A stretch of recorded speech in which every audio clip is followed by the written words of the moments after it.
meeting is now called to order.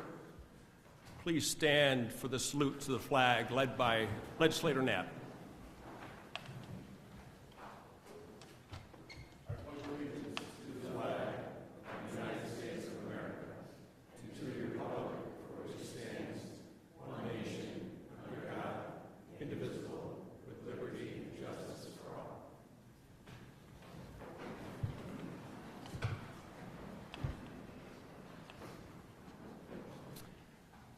Thank you. It's an honor for me to welcome back to the legislative chambers the county executive, who was chairman here for about 7 years. Under his leadership, our community has seen remarkable progress, from transformative projects that enhance the quality of our life to initiatives that ensures economic growth and a vision of opportunity for all of Onondaga County.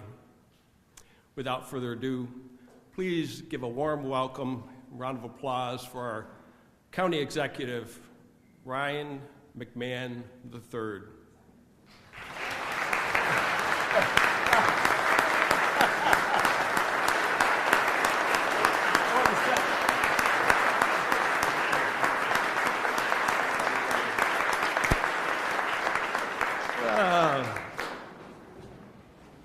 Good morning, everybody. The it's a heated national election, and you have debates and there's fact-checking. So I do have to fact-check Chairman Burtis. I am J. Ryan McMahon II. The third does not exist. So, Tim, though, I appreciate the kind words, and I want to thank you all for being here. Before I start my remarks, I do want to make a couple acknowledgments, specifically for one person. For over 37 years, there's been an individual who has played a very pivotal role in the process we're undergoing. And that individual is retiring, and this will be her last budget. Sue Stanzik was the budget director for this branch of government for a long time. And she's been my chief of staff since I've become county executive. So, Sue, I want to thank you for your service to this community. Please recognize Sue and give her a round of applause.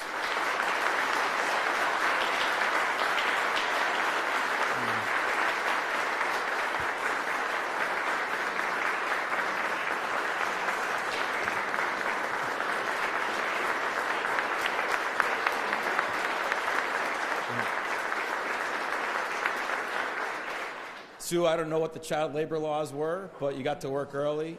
I also want to thank our departments who are here. I want to thank our CFO, Steve Morgan, and his team for the work you've done, the work you do to prepare for this moment in time to have this conversation with this branch of government. So, Steve, thank you again for the work you've done and all of our partners. And again, this chambers means a lot to me. I spent time here. I ran this branch of government. I have a great amount of respect for the work that you do. I don't like that Tim changed up the chair that I used to have, but you look good, Tim. So saying that, Chairman Burtis, Leaders May, and Leaders Ryan, members of the legislature, and guests, thank you all for being here. Over the last 9 months, our community has continued to build on momentum, progress, and quite frankly, unprecedented success. The Onondaga comeback is happening. Our generation's Erie Canal moment is now. We are once again relevant on a global stage as we become a hub for memory technology, semiconductor manufacturing. We cannot forget the strategies and the policies that have put us in this unique position. That's why we remain focused on delivering on our PIE agenda, focusing in on poverty, barriers to employment, modernizing our infrastructure, and investing in economic development. My 2025 budget reflects my unwavering optimism and excitement for our future, while at the same time acknowledging the current economic volatility.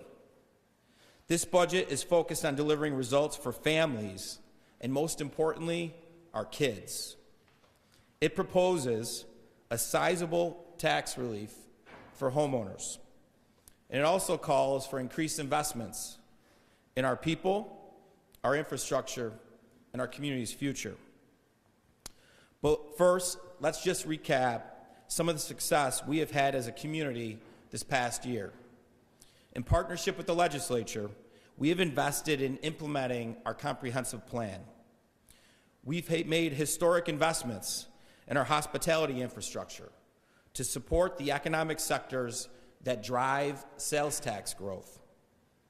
Ag investments to support the family farm and drive ag tourism. A hotel initiative to help drive desperately needed hotel development and redevelopment. We've invested in Main Street as we continue to revitalize our small downtowns and business corridors. We've continued our partnership with Lemoyne College and the Erie 21 program. This workforce strategy is helping create the STEM-related workforce of tomorrow, now. We invested in child care center grants, helping small business expand and stabilize their facilities to offer more quality daycare slots to families.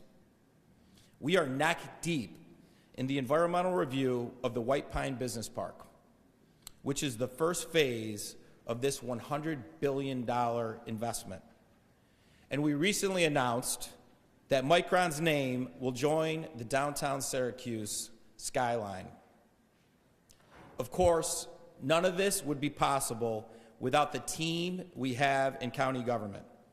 And I want to thank all of our employees who work to execute on these goals and make Onondaga County better each and every day. Thank you, and please give them a round of applause.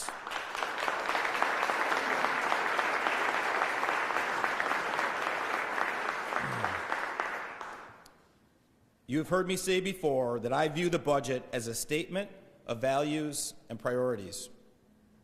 My 2025 budget prioritizes tax relief to our citizens, revitalizing our infrastructure and our neighborhoods, continuing our aggressive fight against lead.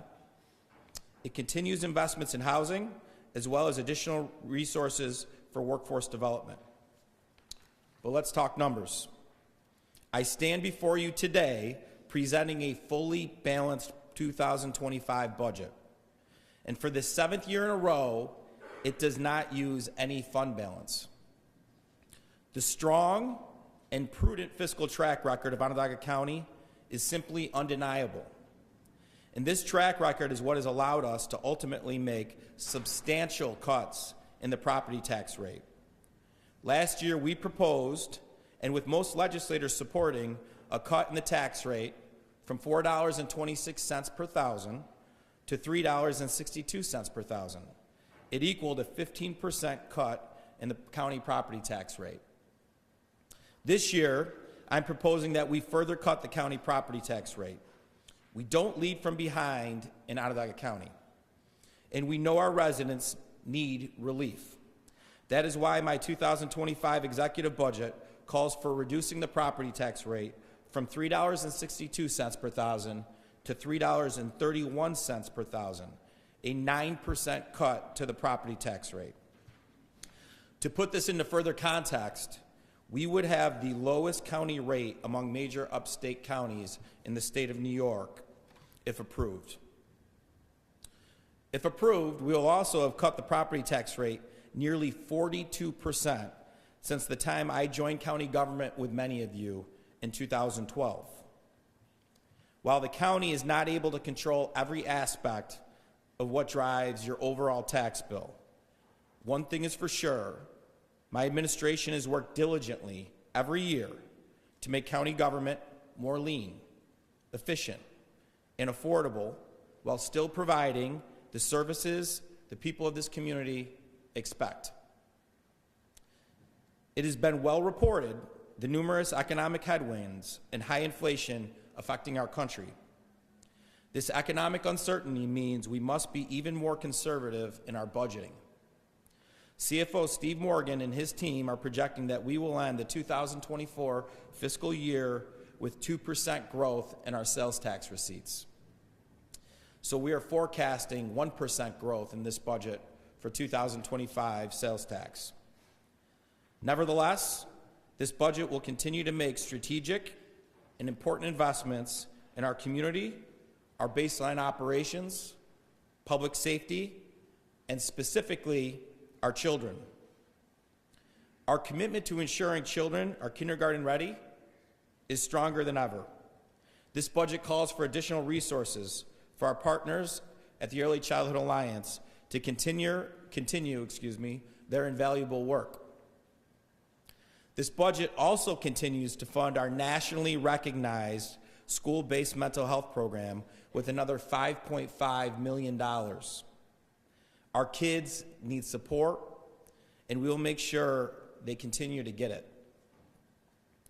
I'm also pleased to share with you that earlier this week we were awarded a $4 million substance abuse and mental health services grant from the federal government. This grant will transform how we care for children with serious emotional disturbances and intellectual or developmental disabilities.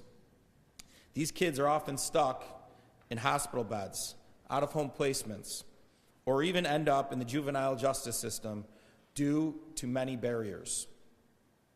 While it is very important that we are one of the very few communities in the country receiving this grant, it is actually an offshoot of an original proposal we had before you called the Sycamore House. New York State did not approve us to open up the Sycamore House for multiple bureaucratic reasons. But now with this grant, we will be able to accomplish many of the goals we had aspired to, even without the physical location. Recently, my administration implemented a Child Care Center capital improvement program. With the help from our partners at Child Care Solutions, we started accepting applications for this initiative earlier this summer. The response has been overwhelmingly positive, and we expect all the available funding to be awarded. The demand for safe and reliable child care will only grow in our community, and the rapidly changing rules and regulations can make it difficult for providers to remain compliant. That's why I'm proposing we allocate another $250,000 towards Child Care Center capital grants in this budget. This budget also continues our investment in Erie 21's program to expand the program so additional school districts can participate. Erie 21 is a unique program focused on early intervention while providing ongoing support to students as they progress throughout their educational careers. Erie 21 simultaneously trains these students for careers in areas such as cybersecurity, software development, and engineering to help fill the growing demand in these fields. This budget also specifically addresses the most vulnerable children in our community. Our community continues to mourn the tragic deaths of Ashton and Neffy. After we lost Ashton, I asked two of the most respected and trusted voices in this space for their help. Judges Martha Mulroy and Martha Walsh Hood quickly got to work, reviewing specific cases and providing feedback on efforts that we could make to better improve our day-to-day interactions with children and with families. Some of the judges' recommendations included creating a child welfare community engagement committee to explore respite opportunities for at-risk teenagers, flagging subsequent calls on open cases for administrative review, reducing the administrative burden for caseworkers. I'm happy to report we are working on implementing or have implemented all of these recommendations. Casework involves many administrative tasks that take caseworkers out of the field and limit their time to directly engage with families. And New York State continues to add administrative requirements to this job. Additionally, there are certain times that the department experiences a surge in caseloads throughout the year, making it even more important that our caseworkers are in the field during these times, not performing administrative tasks. To address this reality, my 2025 budget calls for additional 10 caseworkers to be added to the Child Welfare Division. It also calls for the creation of 5 casework assistant positions. These new positions will be able to help caseworkers with the administrative duties they are responsible for, such as setting up meetings, requesting records, and ensuring that all necessary paperwork is completed. This large investment in our department will make sure we are staffed for surge caseloads and deliver the best possible results for our most vulnerable kids. For the first time in over a generation, we are once again a growing community.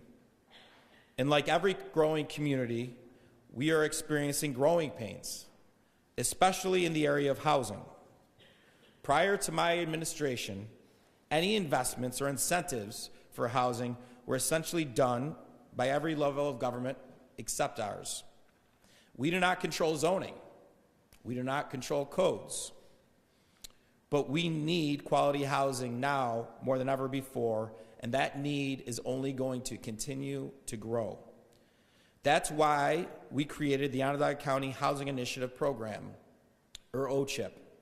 And that's why our county IDA modified their uniform tax exempt policy to help stimulate new housing development. With respect to OCHIP, this initiative is proving to be incredibly successful. To date, we have awarded almost $5.5 million, which has leveraged nearly $488 million of private sector development. I know some of you will be especially happy to know that out of the $5.5 million, 72% has been awarded to projects within the city of Syracuse, and 62% is supporting affordable or mixed income projects. Earlier this year, we completed the first ever housing needs assessment for our county. This assessment provides us with a comprehensive overview of our current housing challenges, as well as a data-driven projection of future housing needs in our community. As we look to make additional investments in housing, it's important that they are strategic, targeted, and in line with our county comprehensive plan. That's why in this budget I'm proposing a $275,000 investment for what we are calling our Housing Phase 2 plan. This plan will dive deeper into the housing needs of our community going forward and identify specific gaps that county government can help fill.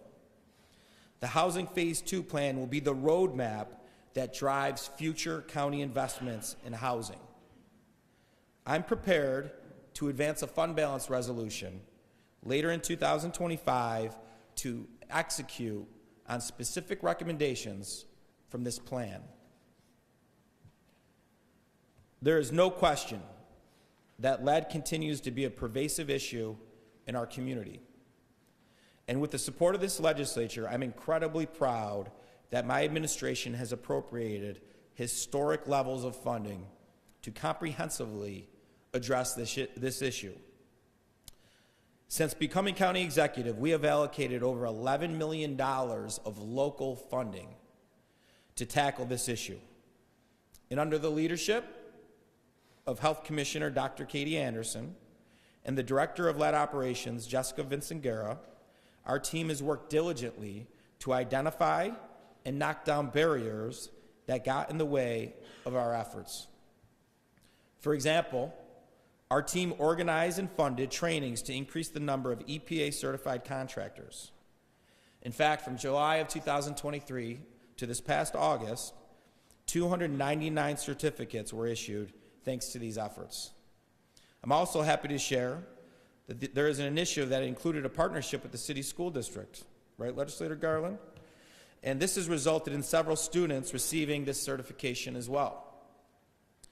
Our team has implemented new strategies to reduce barriers when it comes to testing kids, whether it be bringing the mobile lead van to specific neighborhoods or partnering with the city school district.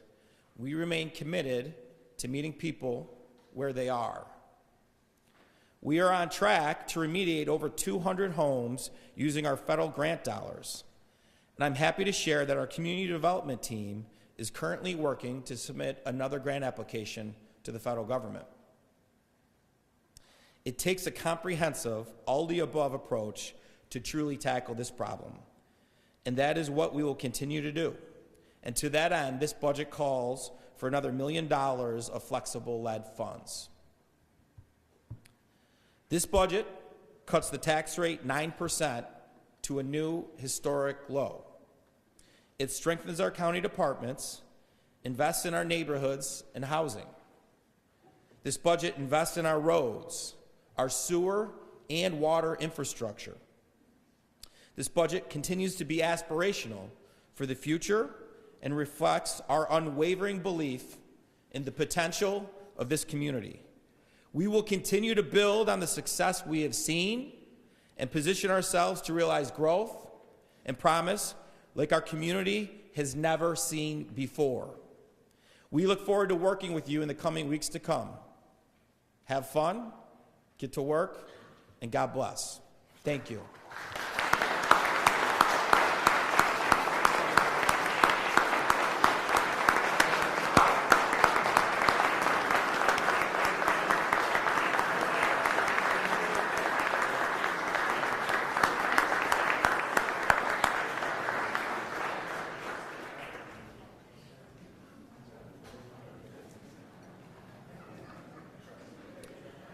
Thank you, County Executive McMahon.